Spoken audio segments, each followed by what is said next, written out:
What's up, Reddit? It's your favorite fur bait Pokemon, Princess Dank. Today, I want to take it back to an earlier era in my life. I want to go back to sad boy PD time.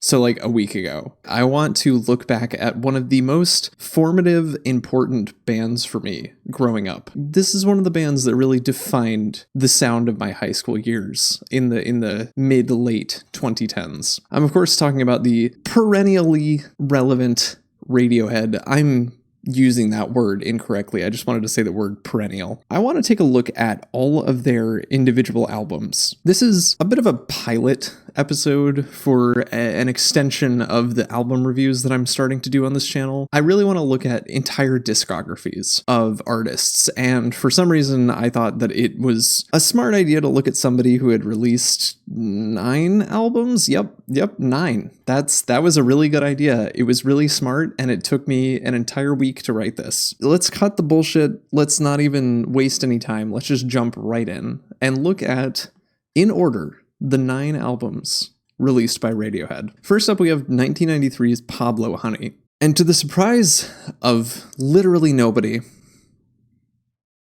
it's okay. Actually, believe it or not, in all of my years of listening to Radiohead and how important they were for me as a teenager, I had never listened to Pablo Honey at all. I had read somewhere back when I was like 16 that the band kind of didn't like this album and that they felt like they had moved on from it. And I think I saw that as the green light to just completely ignore this album. So I had no previous experience with this. I had completely skipped it. And I can see why Creep was the one that took off. I can see why it was the one big hit from this album, because the rest of the album is okay, but mostly unremarkable.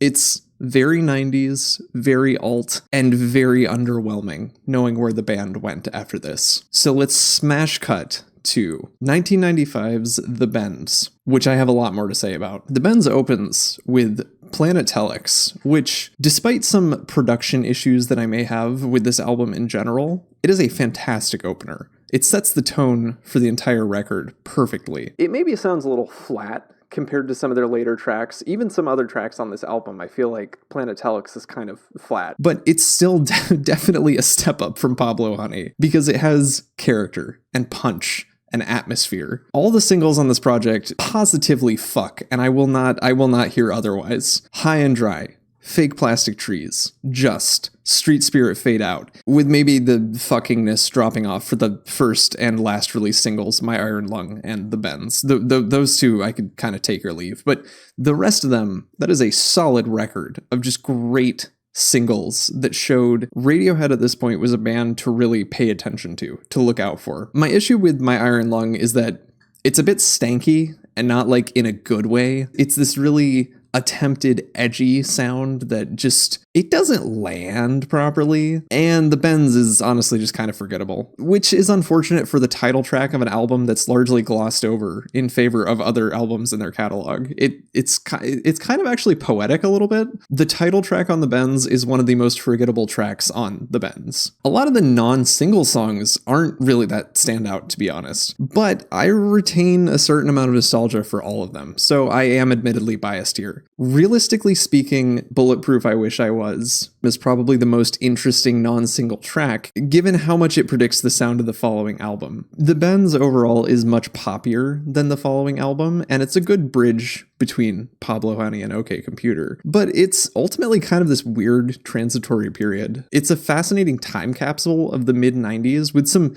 real positive bangers, but it's not really cohesive as an album. It's just kind of a collection of singles and then what would probably be B-sides. Getting into 1997's OK Computer, we have the exact opposite situation. This one positively jettisons the poppiness of The Bends, and we are flung wholesale into some experimental, cutting-edge, late 90s rock evolution stuff here. In some cases, it does not quite land, and I do think some of it's aged a little poorly, but in other cases, it smashes it right out of the park. By opposite, I'm actually not just talking about the lack of pop on OK Computer, I'm also talking about how the singles on this album suck. Okay, I hear you. Paranoid Android and Karma Police, they're both pretty good. Lucky, I'm not even going to attempt to defend. It's It's okay. It's one of the weakest songs on the entire album. I don't know why this one was made a single. No Surprises is the odd man out here in that it's one of the best tracks on the album, but it also is very strange as a single. I mean to say that the decision to make this one of the singles is kind of a strange one.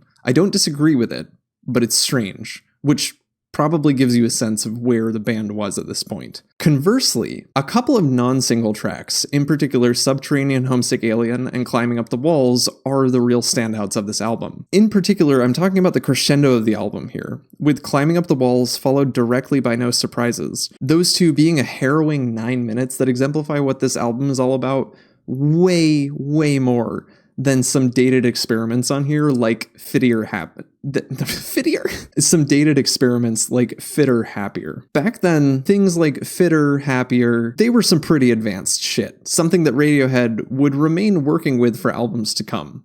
Cutting edge, boundary pushing sounds using new technology, the cutting edge of popular music, if you will. Sure, you can name any number of bands operating at any given time, contemporary to Radiohead, who are doing more experimental stuff, but in terms of pop music, they're definitely on the cutting edge there. Consistently bringing sounds into the mainstream that popular music listeners wouldn't otherwise probably be exposed to. But I will say, compared with some more abstract, groovy experiments later on, with Kid A, In Rainbows, even The King of Limbs, to an extent, they become so much less on the nose than what the band is doing with Fitter Happier, that it ends up seeming immature by comparison. It's just as edgy as something like Idiotech or All I Need or Lotus Flower, but the band doesn't have the language to properly express themselves yet. Overall, OK Computer has a really solid flow until after the climax of the album. It ends on kind of a dud, honestly, with Lucky and then The Tourist. Even if there's not a real conceptual or literal narrative, this album feels like a step up from the Bends, in that it's the first time the band has really achieved an emotional narrative. It just kind of overstays its welcome. I understand if you want to have an epilogue or a coda, but having two, it seems a little excessive. It seems self-indulgent, but this is far from their most self-indulgent album. We'll get into that later. At the end of the day, OK Computer is great. If you haven't listened to it, you owe this one to yourself, for sure, even if you've never listened to Radiohead before. The previous two will give you context for how the band got here, but this is the first really important foundational text from the band, I think. Next up is the album that I probably have the most to say about because it is the most personally informed. In fact, I cut out a lot from my outline of this, and I will probably make a separate video later on about my personal relationship with Kid A. Even if nobody watches that video, it will just be for me to work some of my own thoughts and feelings out about it. Kid A was hands down one of my favorite albums when I was a teenager and a 20-something. At times, it was my favorite album. And like I said, we'll delve into that in a different time. I think my take on this album has really mellowed over the years. So revisiting it for the first time in a couple of years here, I came away feeling a lot differently about it than I was expecting. This and the following album, released in 2001, Amnesiac, were cobbled together from more than a year's worth of experiments in the studio, seeing the band completely reinventing their sound to basically not represent rock anymore, at least not on Kid A. On Amnesiac, they arguably went back to a more rock sound, but we'll get there in due time. Kid A received more of the abrasive, forward-moving tracks, from Everything in Its Right Place with its unsettling build-up, the national anthem with its intense horn section, Idiotech, which I recall back in the mid-2000s being called an Aphex Twin ripoff. It was a lot of the very forward-thinking and forward-moving experimental sounds from these sessions. Kid A also plays host to a number of more mellow songs, however, including Optimistic, the near ambient Tree Fingers, the vocoded masterpiece title track Kid A, and the heartrending closer Motion Picture Soundtrack, which, as far as I understand, was made to sound like an old Disney song. And it achieves that perfectly. One of the major standouts of the track list is How to Disappear Completely, which is an emotionally turbulent acoustic number with string backing, which was based on a mantra frontman Tom York would repeat to himself to prevent panicking while on the OK Computer tour when his mental health was taking a dive. This one is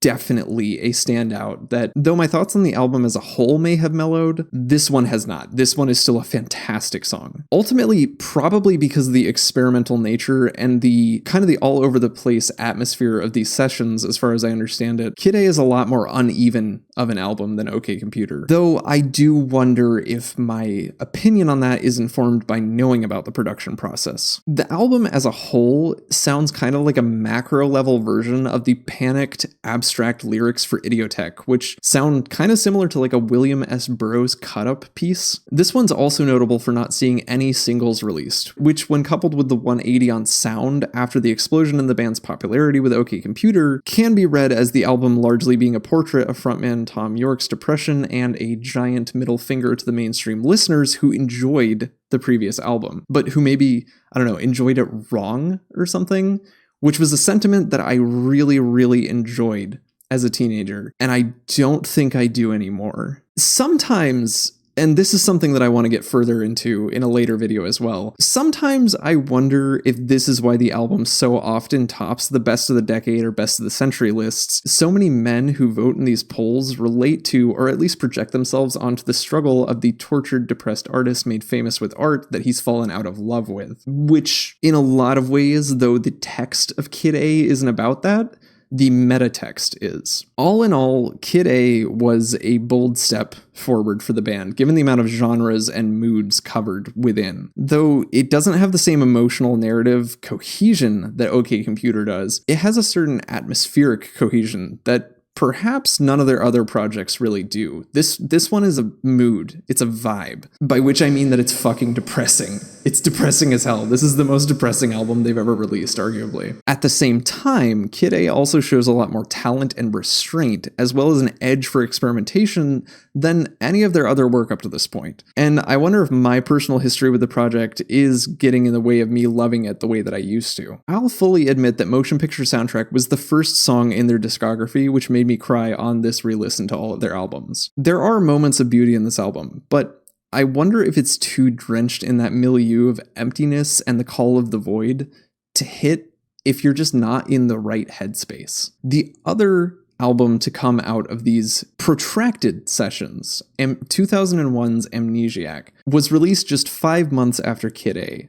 And this one's more, I think cerebral would be the right word. Melodically, this one is more reserved and complex at the same time. You noticed this from the start with Packed Like Sardines in a Crushed Tin Box, compared with Everything in Its Right Place. When you put the openers side by side, you see that the Kid A opener soars and dives with Tom York's immediate vocals and the deep buzzing synths. Packed Like Sardines, on the other hand, remains even the entire time, which is kind of how this album feels.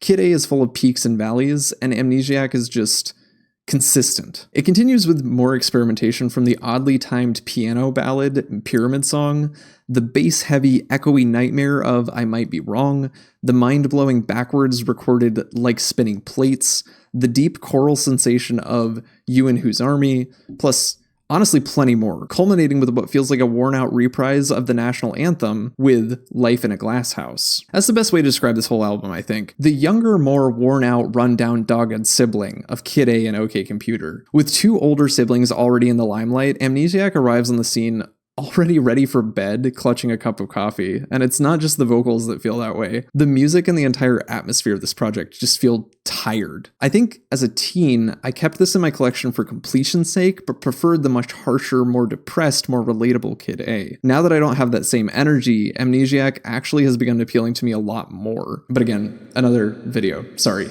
my children. The singles released this time were Pyramid Song, Knives Out, and I Might Be Wrong. The most challenging coming first, before a fairly conventional rock number. Perhaps the most surprising track from either album. And then the deep, brooding, hollow, bass-tastic number that I've always felt close to. Seriously, I Might Be Wrong is fantastic. Notable also is how Polk Pull Revolving Doors is not necessarily trying to achieve the same thing as I did it again. Not necessarily trying to achieve the same thing as Fitter Happier, but it serves as a good counterpoint. Its texture is entrancing, while also challenging, with a distorted spoken word passage serving as the only vocals, melting into a creamy soundscape that challenges and comforts at the same time. Where Fitter Happier feels very unrefined and edgy, Polk Pole Revolving Doors it works so much better. Truly, this marks a milestone in Radiohead's experimentation with popular music, as does the entire album. Admittedly,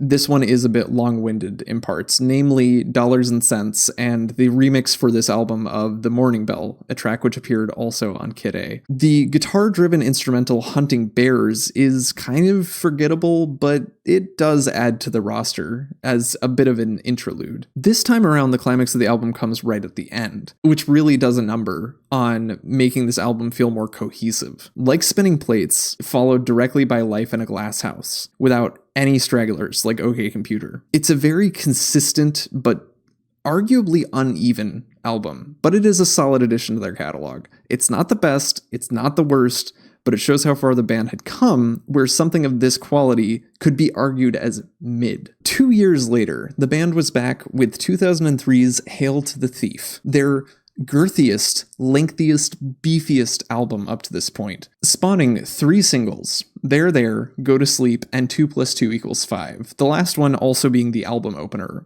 which sets a buzzy, electronic, frenetic mood that remains pretty consistent throughout the record. This is no longer real depressed boy hours. By the time you get to Hail to the Thief, this is manic, repeating the same thing over and over, but very danceably hours. With something of this length and complexity, you can really tell that the stalemate of the previous 2 albums has been broken. Slow tracks like Sail to the Moon, We Suck Young Blood, and The Gloaming, which is perhaps my favorite track on the entire album, Scatterbrain, all of these show that the band is finally willing to let tracks take their time, but sometimes overstaying their welcome, which admittedly was a problem on Amnesiac as well, but I think it's really exemplified here by the sheer runtime of Hail to the Thief. You also get deeper, crazier songs like Sit Down, Stand Up, Myxomatosis with its bombastic distortion, Backdrifts with its wheezy loops under shouted vocals, and the album closer, A Wolf at the Door, which is a drunken-sounding,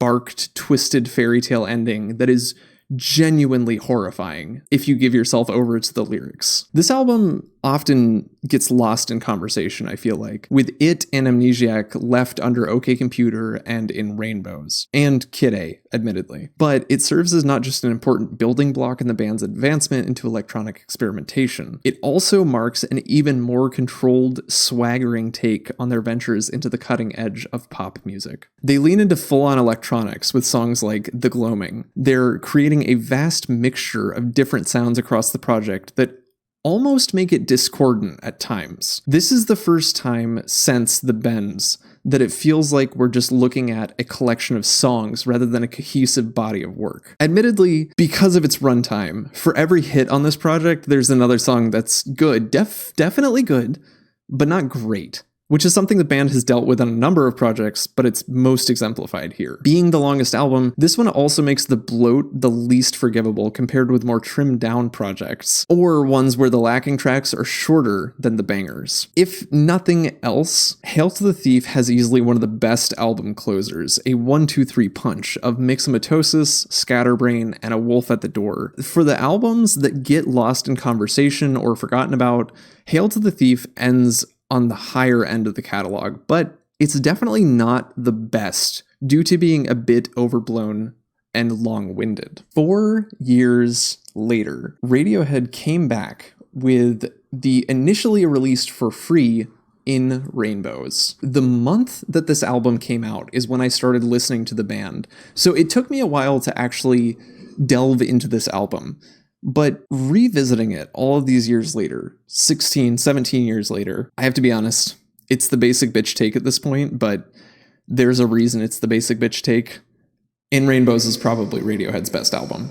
It's just that good from front to back. It starts with the intricately drummed 15-step, with a later high note in a similar vein with Reckoner. The percussive experimentation on this album is of particular note, with not just these 2 songs, but these 2 being the most standout. In Rainbows has a remarkable range of tone and atmosphere from these frenetic pieces like 15 Step the second track, Body Snatchers, later on, Jigsaw Falling Into Place, to the deep, thick, moody tracks like Nude, All I Need, Videotape, with All I Need serving a similar function to A Wolf at the Door. It gives you this gross, underlying, icky feeling, but it is such a bop. It's less horrifying than A Wolf at the Door. It just worms its way into your mind to the point that when I get All I Need stuck in my head, it's stuck there for days. As is consistent, the album has a great opener and a great closer,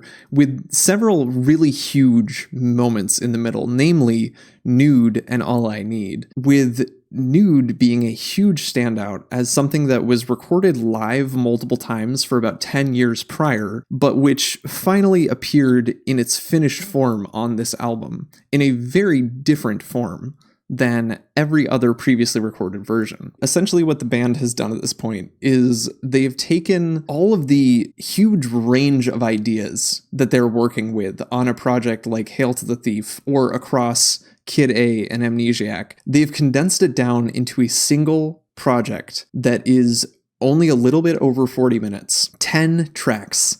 It's lean, it's slim, it's trim. There is not a single track on this album that I would drop. I've heard people in the past complain about things like Faust Arp or Jigsaw Falling Into Place. I don't think I would change, rearrange, or remove a single track off of this album. I think that this is the first project that they have that just works purely start to finish. And I remember even at the time, in interviews, Tom York saying things like, "This is our hunky-dory," recognizing how important this album was going to be for them. Truly, In Rainbows is not necessarily where I would tell people to start with Radiohead, but if somebody were to tell me they were only going to listen to one album front to back, this is the one that I would tell them. There is so much lore and so much going on before this album to explain how they got to this point. This one really, really does just stand on its own in a way that the two albums following might not to the same extent. And certainly none of the ones before do quite to the same extent. Another 4 years later, we had the release of The King of Limbs, which I've always thought of as the opposite of Hail to the Thief. It's way shorter than the rest of the albums, and it's way less bloated, but it's actually only shorter in track number. It still clocks in at just under 40 minutes, with each song being around the 5-minute mark, with the sole exception of Feral, which is on the shorter side. From my perspective, this one is overlooked and was even at the time of release. The King of Limbs is consistently the one album that I forget even exists. Listening back more than a decade later, I feel like that's unfair. The album begins with Bloom, which is the most downplayed opening track of perhaps any of their albums, in terms of atmosphere and tone, but it may be one of the strongest openers, and one of the strongest tracks on this entire album, which kind of does say something about the quality of the album as a whole. Admittedly, The King of Limbs has more duds than wins, which this is a first since the bends. But the wins are huge. The complex drum patterns that we saw in Rainbows, and even earlier to an extent, continue on this album with Bloom, Morning Mr. Magpie, and Feral, all highlighting the technicality that we're working with here, even if everything is more subdued than ever before. Atmospherically, The King of Limbs kind of feels like a return to Kid A, in that this is real depression boy hours, real sad boy hours, though in a more restrained, controlled kind of way. It truly betrays the band's continued growth in terms of self-control, because it lacks the bombast of In Rainbows, but it retains the level of complexity that was found there. I just, on a personal level, don't find the songs on this album as interesting. The King of Limbs also exemplifies how unique Radiohead's fusion of electronics and rock have become at this point, with the straight rock tracks, namely Little by Little, being easily the weakest on the album. Perhaps due to the individual track lengths, this is not one that I've personally revisited often. Again, I thought that this was a short album, but it's just that there are few songs and they are all honestly too long. They go on too long. About half of the album Bloom, Lotus Flower, Codex, and Separator do work well as individual tracks, but the other half, most notably the borderline sound experiment Feral, feel more like album tracks, the kind that I don't necessarily listen to or pursue outside of an album context. Similar to Amnesiac, The King of Limbs seems caught in this rock and a hard place situation, where the other projects surrounding it are so strong that I've never felt the need to revisit it often in the 13 years since it came out. Like both Amnesiac and Hail to the Thief, I certainly unfairly wrote parts of this off more than they deserved in the time. But to a degree, this feels less boundary pushing than either In Rainbows or their next album, A Moon-Shaped Pool, because it feels kind of like the band wanted to put out music, but didn't have a strong cohesive idea of a particular project. Like, they just wanted to make music, and this just happened to be what came out at the time. It's a completely unfair assessment because this is purely going off of vibes and feeling.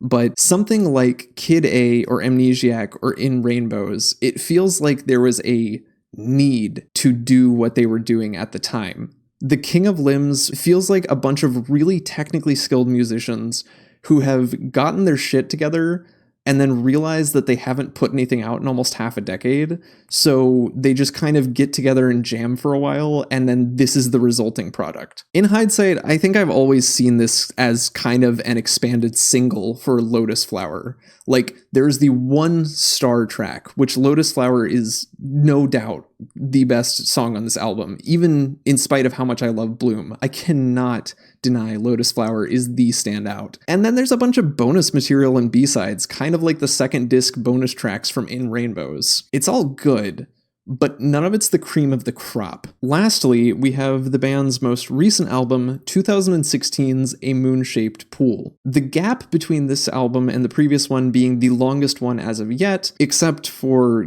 if they do end up putting out a 10th album, it's been like 8 years now, so that will be the longest gap. This one is also a behemoth, which is outstripped by Hail to the Thief by only about 4 minutes. However, in a way, A Moon-Shaped Pool feels more controlled and restrained and less bloated than Hail to the Thief. This one bore 2 singles, the album's first 2 tracks, Burn the Witch and Daydreaming, the first of which shows off the band blending with a frenetic string section, and the latter being a slow burn head trip, which remains honestly my absolute favorite track from the album. It is the one that has stuck with me for almost 10 years now. Overall, A Moon-Shaped Pool is atmospherically as subdued as The King of Limbs. Limbs? A Moon-Shaped Pool is as subdued atmospherically as The King of Limbs, but it feels way more directed. I made the comparison that The King of Limbs felt like a bunch of technically skilled magicians. The King of Limbs, I made the comparison, feels like a bunch of technically skilled musicians getting together, jamming, and this just kind of being the couple of songs that come out of it. A Moon-Shaped Pool feels like they've once again returned to having a vision for a project and wanting this specific project to see the light of day. In other words, The King of Limbs almost feels like a 2007 to 2011 yearbook, but A Moon-Shaped Pool comes off as a cohesive narrative, or at least an emotional narrative, like I've been saying throughout this video. Of note here is the inclusion of the album closer True Love Waits, a song which, like Nude on In Rainbows, had been performed live in various formats for years, but appears here in, like Nude, a very, very different form than it had been seen previously. In other words,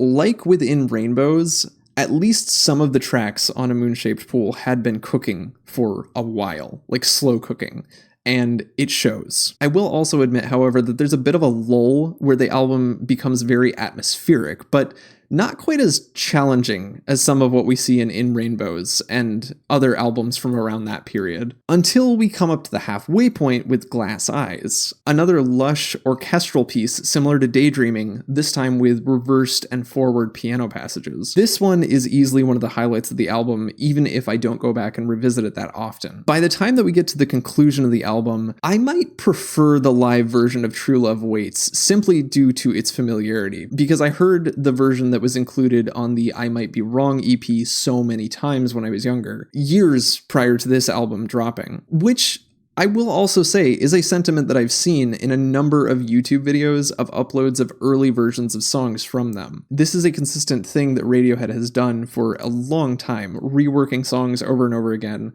and either playing them live, them being leaked or releasing them in different formats, people seem to latch on to the version that they are most familiar with.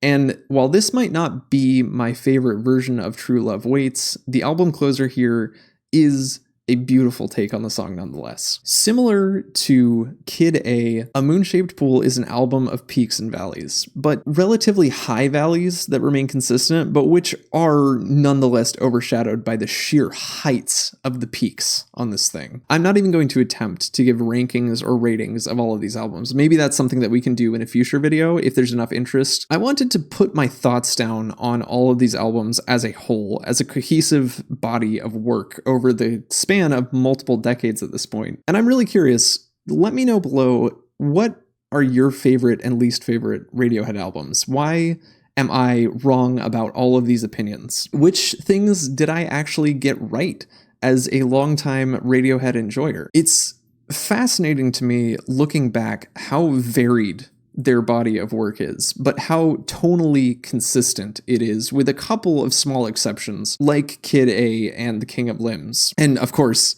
the absolute bop, Pablo Honey, which is clearly the standout. If I had to rank them, that would be number one, no doubt. Obviously, clearly, it's my favorite. Let me know what other bands you'd like to see me do full discography rundowns of as well. I've got a couple in mind that I also am already very familiar with because I listened to them a ton when I was a teenager and in my 20s. Namely, the ones that I'm super familiar with are Nine Inch Nails and Deer on Grey. Those two plus Radiohead more or less made up most of my teenage listening years. But I'm curious, what other bands do you think would deserve this kind of look at a full discography? Hopefully next time I'm going to pick somebody that doesn't have almost 10 albums and doesn't take quite as long to put this together. Let me know what you think below.